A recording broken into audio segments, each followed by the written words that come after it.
Hello students, good morning.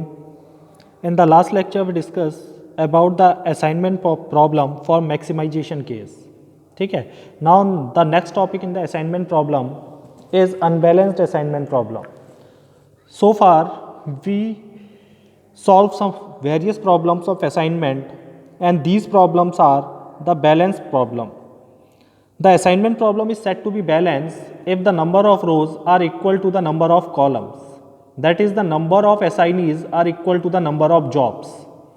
ठीक है. But there is a situation in which the number of rows are not equal to the number of columns. That is the number of jobs or number of assignees are not equal. And these problems are called unbalanced transportation problem.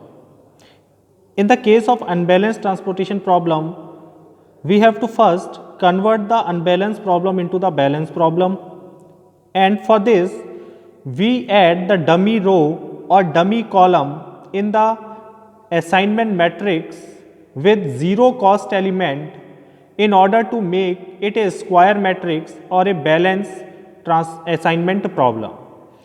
तो अगर हमारे पास जो problem है वो unbalance है, that is number of rows are not equal to the number of columns, then first make the problem balance, that is add dummy row और dummy column as required. अगर dummy row कम है तो dummy row add करेंगे, column कम है तो dummy column add करेंगे, और जो भी डमी रो और डमी कॉलम हम ऐड कर रहे हैं उनमें कॉस्ट एलिमेंट फिक्स कर देंगे या सेट कर देंगे किस पे, जीरो पे. ठीक है. तो इस तरह से हम अनबैलेंस प्रॉब्लम को पहले बैलेंस करते हैं एंड आफ्टर बैलेंसिंग के बाद जब वो स्क्वायर मैट्रिक्स में चेंज हो जाती है, use the Hungarian method to solve the problem. Hungarian method को यूज़ करेंगे प्रॉब्लम को सॉल्व करने के लिए. ठीक है. तो सबसे पहले जब भी असाइनमेंट प्रॉब्लम आपको दी जाती है, चेक इट इज़ बैलेंस और नॉट. उसको चेक करो कि वो बैलेंस है या नहीं है. तो अनबैलेंस प्रॉब्लम सॉल्व करते हैं. यहाँ पर एक let there are 4 different jobs assign to 5 different persons. ठीक है. Suppose C1, C2, C3, C4 and C5 है 5 persons and there are 4 jobs R1, R2, R3 and R4. Now since in this problem the number of rows are not equal to number of columns. तो इस problem में हम देख रहे हैं रोज तो हमारे पास 5 है लेकिन कॉलम कितने, केवल 4 हैं. तो number of rows are not equal to number of columns, so the problem is unbalanced. तो इसलिए प्रॉब्लम क्या है आपकी, अनबैलेंस प्रॉब्लम है. और अगर प्रॉब्लम अनबैलेंस होती है तो पहले हम उसको बैलेंस करते हैं. तो इसमें कॉलम कम है, रोज ज़्यादा है. रोज 5 है, कॉलम कम है, तो इसमें एक डमी कॉलम ऐड कर दो. सो ऐड डमी कॉलम.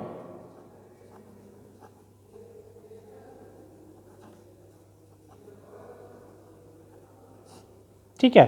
तो अब हम लेते हैं यहाँ पर R1, R2, R3, R4 and R5. तो हमने एक कॉलम एक्स्ट्रा ऐड कर दिया. The rows are C1, C2, C3, C4 and C5.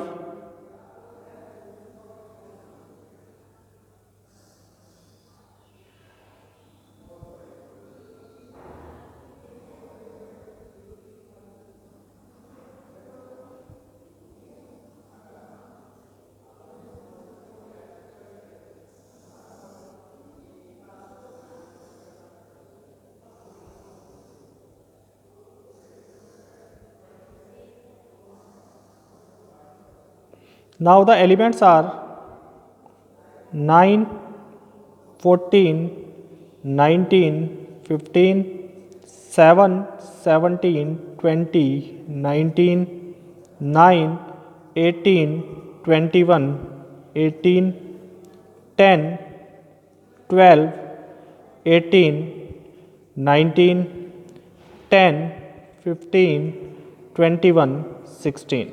Now in the dummy column, जो डमी कॉलम है आपका, the cost elements are set to 0. जो भी आप एक्स्ट्रा कॉलम इसमें ऐड करोगे, एक्स्ट्रा रो ऐड करोगे, उसके एलिमेंट को 0 पे सेट कर दोगे. तो इस तरह से हमारी प्रॉब्लम क्या हो जाती है, बैलेंस हो जाती है. ठीक है. Now if you add the dummy column then the dummy column elements are set to 0. Now the row operation, subtraction operation, Hungarian method अब यूज करेंगे. तो सबसे पहले हम करते हैं रो सब्ट्रैक्शन.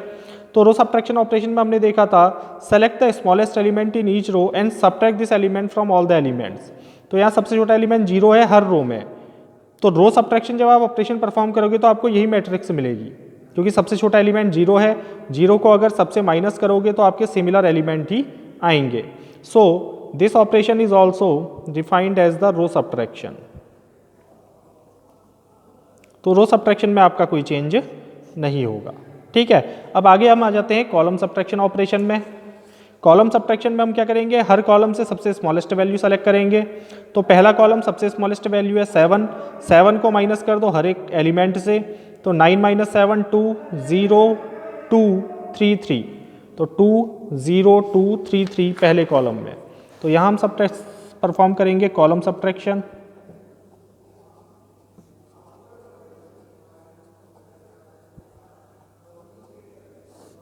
ठीक है, तो कॉलम सब्ट्रैक्शन में मैंने कहा था हर एक कॉलम में सबसे स्मॉलेस्ट एलिमेंट, इसमें 7 था इस पोजीशन पे, यहाँ पर 9 था, तो 9 - 7 2 0 2 3 3।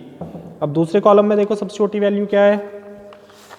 Now the smallest element in second column is 12, 12 को सब्ट्रैक्ट कर दो, तो 14 - 12 17 - 12 18 - 12 15 - 12, सो 2 5 6 0 3, so it is equal to 2 5 6 0 and 3। Third में देखो, now in the third column the smallest element is 18, subtract 18 from each and every element of that column, तो 19 - 18 1 2 3 0 3, so it is 1 2 3 0 3। फिर fourth column में देखेंगे, fourth column में सबसे smallest element, the smallest element in the fourth column is 15, subtract 15 from every element, तो 0 4 3 4 1,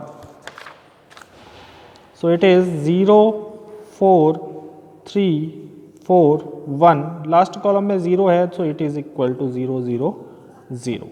तो this is the column subtraction. After column subtraction perform the assignment, तो पहले row assignment करेंगे। ठीक है, inspect the row from top to bottom in which exactly 1 0, तो पहली रो में 2 0 हैं, असाइनमेंट पॉसिबल नहीं है, दूसरी रो में भी 2 0 हैं, असाइनमेंट पॉसिबल नहीं है, तीसरी रो में सिंगल 0 है, तो इसमें असाइनमेंट कर देंगे। इसमें असाइनमेंट करेंगे तो इसके रिस्पेक्टिव कॉलम में जो वैल्यूज़ हैं वो आपकी क्रॉस ऑफ हो जाएंगी इस तरह से। फिर इसमें 2 0 हैं, छोड़ दो, इसमें कोई 0 रिमेनिंग नहीं बचा। इसके बाद कॉलम असाइनमेंट, पहले कॉलम में सिंगल 0 है तो सिंगल 0 को असाइन कर देंगे, इसके रिस्पेक्टिव रो में देखेंगे अगर कोई 0 होगा तो क्रॉस हो जाएगा। दूसरे में सिंगल 0 है, इसको असाइन कर देंगे, इसके रिस्पेक्टिव रो में देखेंगे 0 है तो क्या हो जाएगा, क्रॉस हो जाएगा। अब इसमें कोई 0 नहीं बचा, इसमें सिंगल 0 है, इसको क्या कर देंगे, असाइन कर देंगे। तो इस तरह से हम देख रहे हैं कि हमारी टेबल में जितने भी 0 थे या तो असाइन हो चुके हैं या फिर these zeros are cross out. Now count the number of assignment 1 2 3 4. So there are 4 assignment but the number of rows are 5. So the solution is not optimal solution. Since the number of assignment are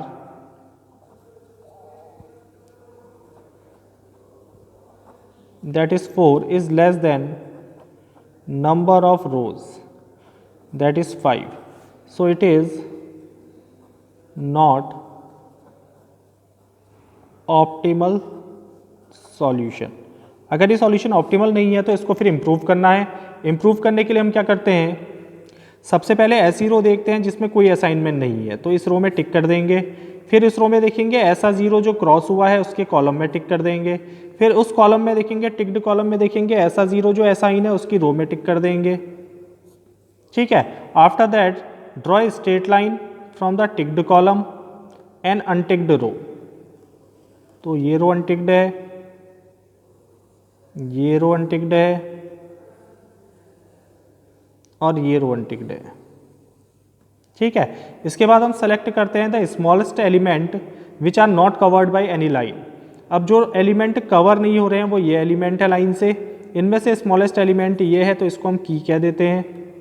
इस element को subtract करते हैं सभी non covered element में से। तो non covered element है 2 6 3 3 3 3 3 1। तो इनमें से C3 में आ जाएगा आपका 2 - 1 6 - 1 3 - 1 3 - 1।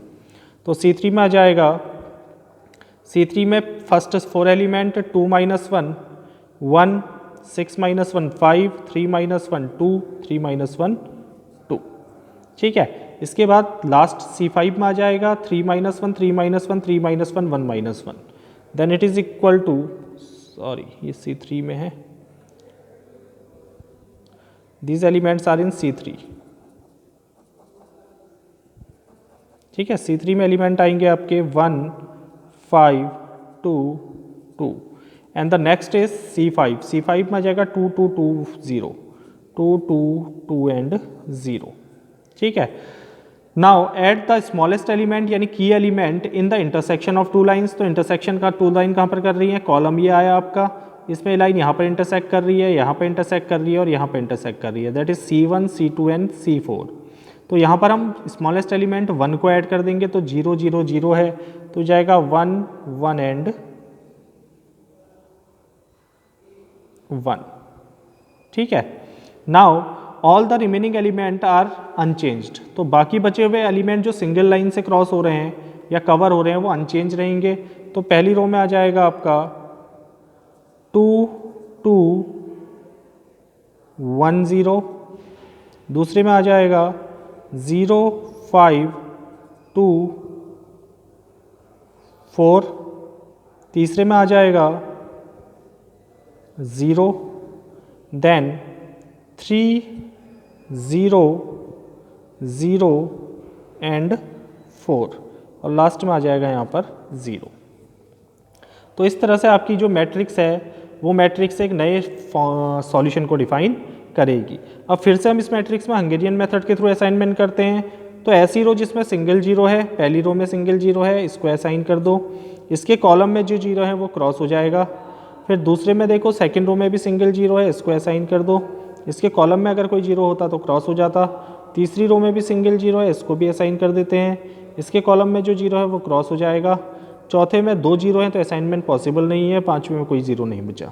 फिर कॉलम असाइनमेंट करेंगे, फर्स्ट कॉलम में 1 जीरो था असाइंड है, सेकंड में सिंगल जीरो है तो इसको असाइन कर देंगे। जब इसको असाइन करेंगे तो इसके रो में जो जीरो है वो क्रॉस हो जाएगा। अब इस तरह से हमारे सारे जीरो या तो क्रॉस हो चुके हैं या असाइन हो चुके हैं। Now count the assignment 1 2 3 4 and number of rows are 5, so the solution is not yet optimal. तो अब ये भी ऑप्टिमल नहीं है तो इसको भी हमने इम्प्रूव करना है। तो इम्प्रूव करने के लिए हम क्या करते हैं, सबसे पहले ऐसी रो जिसमें कोई असाइनमेंट नहीं है उसमें टिक कर दो। टिक्ड रो में देखो ऐसे जीरो जो क्रॉस हैं उनके कॉलम में टिक कर दो।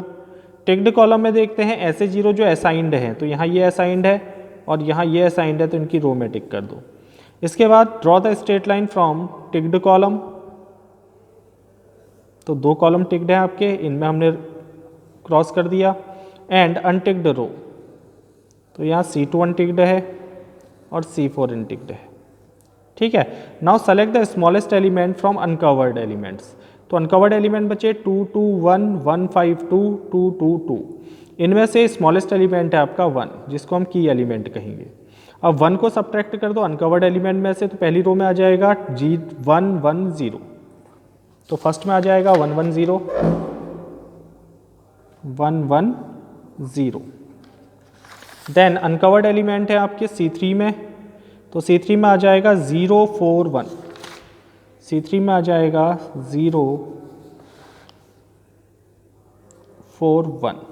Then uncovered elements are in C5 2 2 2, तो इसमें 1 1 1 सब्ट्रैक्ट हो जाएगा, तो 1 1 1 1 1 1। इसके बाद इंटरसेक्शन पॉइंट पे हम क्या करते हैं, स्मॉलेस्ट एलिमेंट को ऐड करते हैं। तो स्मॉलेस्ट एलिमेंट हमारा 1 था, इंटरसेक्शन बनेगा यहाँ पर C2 में और यहाँ पर C4 में, यहाँ पर और यहाँ पर। तो यहाँ पर 1 ऐड कर देंगे तो 5 2 5 2 C2 and C4 C2 and C4 5 2 5 2। All the remaining elements are unchanged. बाकी के एलिमेंट में कोई चेंज नहीं होगा जो सिंगल उससे लाइन से क्रॉस हो रहे हैं या कवर हो रहे हैं। तो पहली रो में आ जाएगा 0 1 अनचेंज रहेंगे, 0 एंड 1 आर अनचेंज। दूसरे में आ जाएगा आपका 052 unchanged,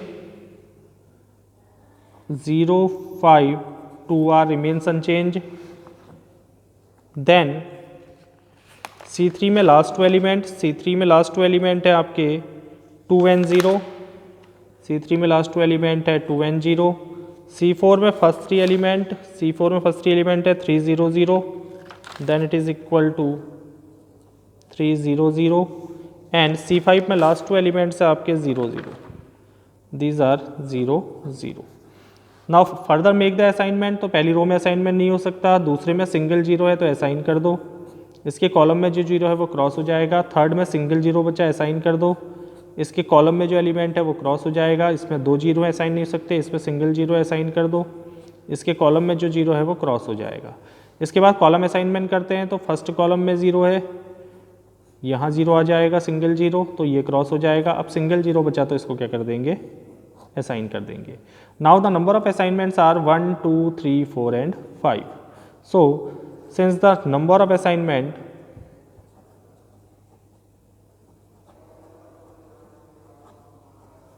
are equal to number of rows, so the solution is optimal solution. तो सॉल्यूशन क्या होगा आपका, ऑप्टिमल सॉल्यूशन होगा. अब अगर ये सॉल्यूशन ऑप्टिमल सॉल्यूशन है then we have to find the required time. So the job हमारे पास थी R1, बैलेंस किया हमने R2, R3, R4 and R5. The persons, तो R1 को कौन सी जॉब मिली है, R1 को मिली है जॉब C2, R2 को मिली है जॉब C4, R3 को मिली है जॉब C1, R4 को मिली है जॉब C5 एंड R5 को मिली है जॉब C3. ठीक है. नाउ द टाइम, इसके बाद हम टाइम लिख लेंगे